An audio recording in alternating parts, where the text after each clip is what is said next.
కండ కరిగించి కదా, మన శ్రమ దోపిడీ కదా, మనందరం ట్యాక్సులు కడితేనే కదా ప్రభుత్వ ఖజానాకి వెళ్లేది. జగన్ అంటే ఇచ్చేది.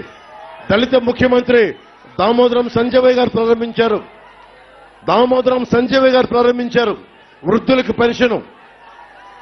వృద్ధులకు పెన్షన్ దామోదరం సంజయ్ గారు ప్రారంభించింది.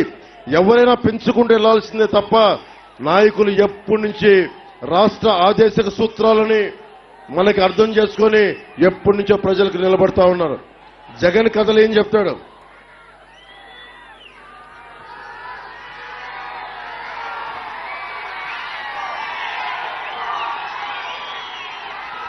జగన్ కథలేం చెప్తాడు?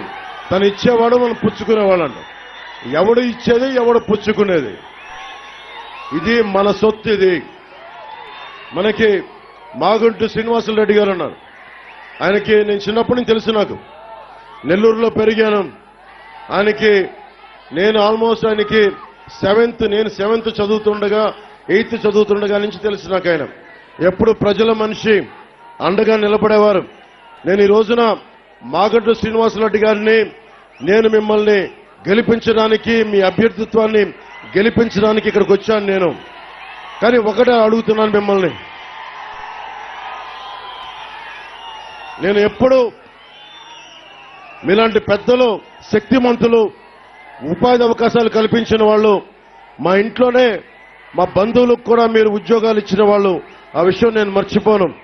మా పెదనాన్న బిడ్డలకు కూడా మీరు ఉద్యోగాలు ఇచ్చారు, నేను మర్చిపోను.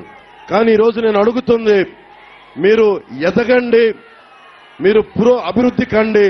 కానీ మన ఒంగోలు పార్లమెంటు, గిద్దలూరు, మీరు అభివృద్ధి బాధ్యతని మీరు దయచేసి మీరు తీసుకోండి. చూడండి, అక్కడ ఏపీఎస్సీఆర్టీసీ గిద్దలూరుకి డిపో కూడా లేదని చెప్తా ఉన్నారు. గిద్దలూరు డిపోకి మీరు సాధించాల్సిన అవసరం ఉంది. అలాగే దీనిని టూరిజం హబ్ గా చేయించండి. అడవులు ఉన్నాయి, నల్లమల అడవులు ఉన్నాయి. మనకి ఇంతమంది యువత మలమలాడుతూ ఉన్నారు. రైతాంగం సాగునీరు లేక కటకటలాడుతున్నారు. ఎందుకు ఇంతమంది రోడ్ల మీదకి వస్తారంటే, ఒక పవన్ కళ్యాణ్